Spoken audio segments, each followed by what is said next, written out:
Hello students, in the previous video we discussed the metallurgy of mercury.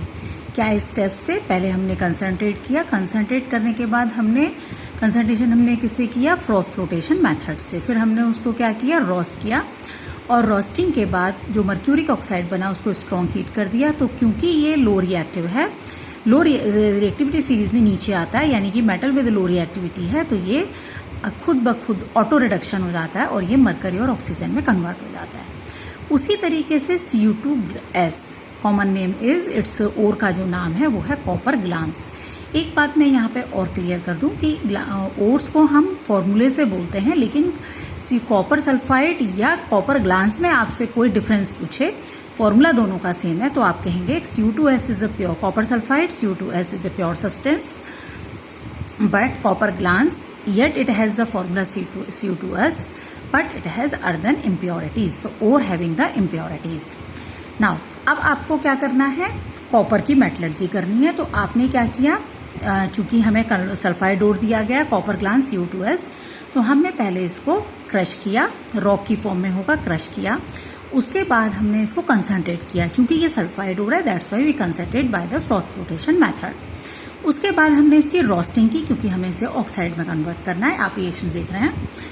तो हमने जब roasting की तो reaction I 2Cu2S on heating with air, it changes into 2Cu2O plus SO2. अब आप इसको क्या करेंगे? जब ये बीच में ही होगा, यानी पार्शियली चेंज हुआ होगा, तभी आप फर्नेस को पलट देंगे. ठीक है. तो आगे क्या होगा? Cu2O और Cu2S सेल्फ रिडक्शन मेथड है ये, और auto we can say self reduction method, और ये एक दूसरे को रिड्यूस करेंगे और किस में बदल जाएंगे? कॉपर और सल्फर डाइऑक्साइड में बदल जाएंगे. ठीक है. So this is also known as a self reduction method. So you have to learn these two reactions. First is the reaction for roasting and second is the reaction for self reduction of the copper oxide, ठीक, with the help of copper sulphide. तो आपने इसमें क्या किया? जब ये partially copper oxide में change हुआ था, तो बेसिमर कन्वर्ट को, यानी कि इसके फर्नेस को हम पलट देते हैं.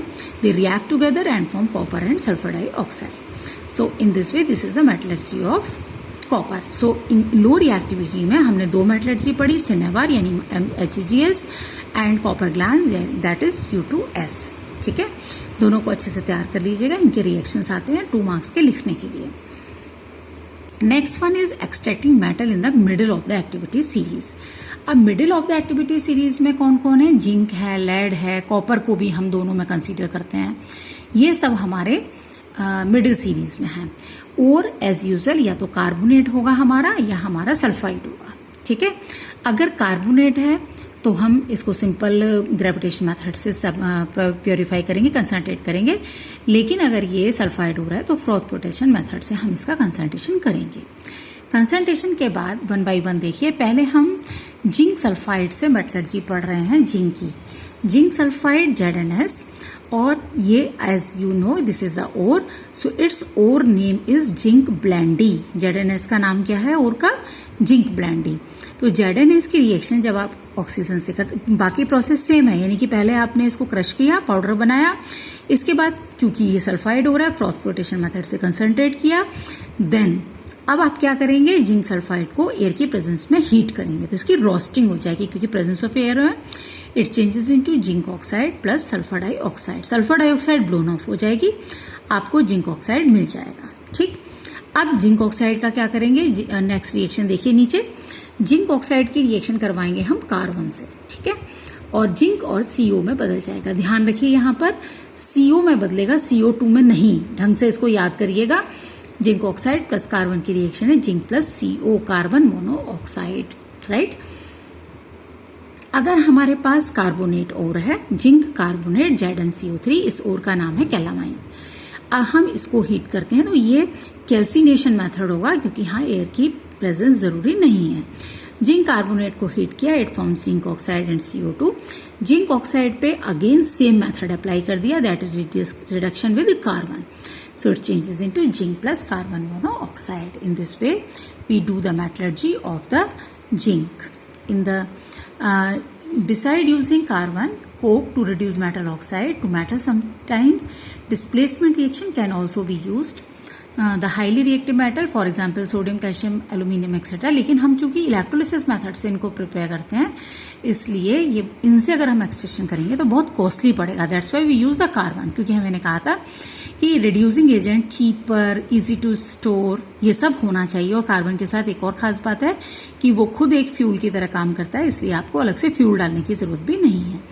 Are used as reducing agents because they can displace metal of lower reactivity from their compound. For example, अब यहाँ से इनको यूज करने वाले हम एक दो मेथड्स पढ़ रहे हैं, और वो भी तब जब हमें जो पिक्चर ऑफ प्रोडक्ट होता है वो हमें यूटिलाइज करना होता है। ठीक है, मैग्नीज ऑक्साइड से मैग्नीज को निकालने के लिए हम एल्यूमिनियम का यूज करते हैं। Reaction is given here 3MnO2 plus aluminium, it's give 3Mn plus alumina Al2O3। Manganese oxide से एल्यूमिनियम की रिएक्शन की तो मैग्नीज रिलीज हो जाएगा और एल्यूमिनियम एल्यूमिना में कन्वर्ट हो जाएगा। Balance the chemical reaction, not more than this one, right. अब इसमें आपसे अगर पूछा जाए तो क्या ऑक्सीडाइजर हुआ, क्या रिड्यूस हुआ? एल्यूमिनियम यहाँ पे ऑक्सीडाइज हो गया और MnO2 यहाँ पर रिड्यूस हो गया। Mn नहीं, MnO2 यहाँ पर रिड्यूस हो गया। ठीक है, this displacement reaction also utilise in the metallurgy of the iron. Again जैसा मैंने पहले बताया था, जहाँ ये बहुत कॉस्टली मेथड है, इसलिए जहाँ पे हमें मिक्सचर, जो प्रोडक्ट का मिक्सचर बन रहा है, पूरा इस्तेमाल करना होता है, तब हम इस मेथड का यूज करते हैं।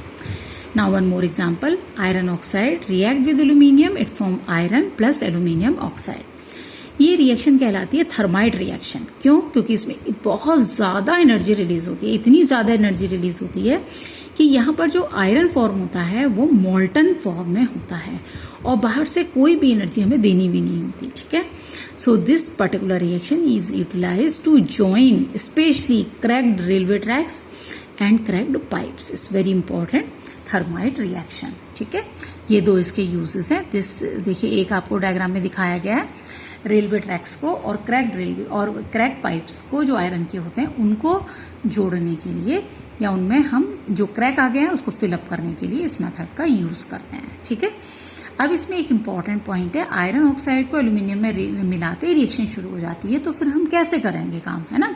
बाहर तो हम मिला नहीं सकते, तो हम क्या करते हैं, आयरन ऑक्साइड और एल्यूमिनियम की लेयर बाय लेयर लगाते जाते हैं। They react together, surface area बढ़ाने के लिए they react together and molten iron will form that will fill the cracks.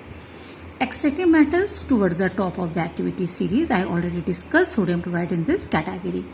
Next one is refining of metals.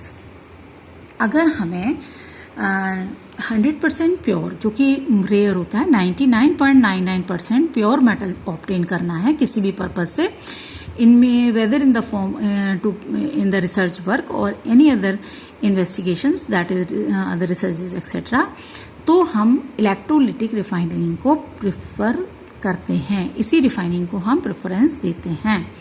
ठीक है, इलेक्ट्रोलिटिक रिफाइनिंग में हम क्या करते हैं, सी इट केयरफुली। जैसे सपोज हमें कॉपर की रिफाइनिंग करनी है, तो हमने क्या किया, क्रूड कॉपर ले लिया।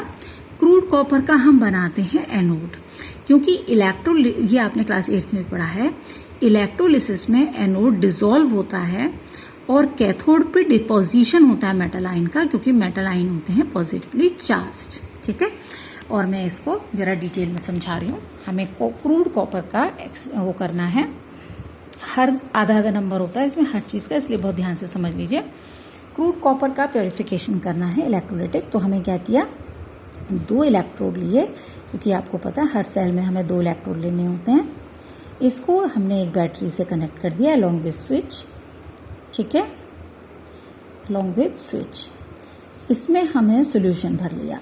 अब जिस मेटल को आपको एक्सट्रैक्ट करना है उसी मेटल का सॉल्यूशन भरेंगे। कॉपर सल्फेट, कॉपर को कर रहे हैं तो कॉपर सल्फेट का सॉल्यूशन भरेंगे, और हम यहाँ पर कंडक्टिविटी बढ़ाने के लिए सॉल्यूशन की 2-3 ड्रॉप्स जो है वो सल्फ्यूरिक एसिड की भी डालेंगे। क्या रोल रहा है सल्फ्यूरिक एसिड का, टू इंक्रीज द कंडक्टिविटी। अब एनोड को हम लेंगे थिक, क्योंकि ये हमारा क्रूड कॉपर है, इसको हम लेंगे थिक। ठीक है, और इसको हम लेंगे थिन, ये हमारा प्योर कॉपर है, दिस इज प्योर कॉपर। ठीक है, क्या रिएक्शन होगी, जब आप इलेक्ट्रिसिटी पास करेंगे तो एनोड से कॉपर आयन यहाँ आ जाएंगे सॉल्यूशन में। ठीक है, इलेक्ट्रॉन यहीं रह जाएंगे।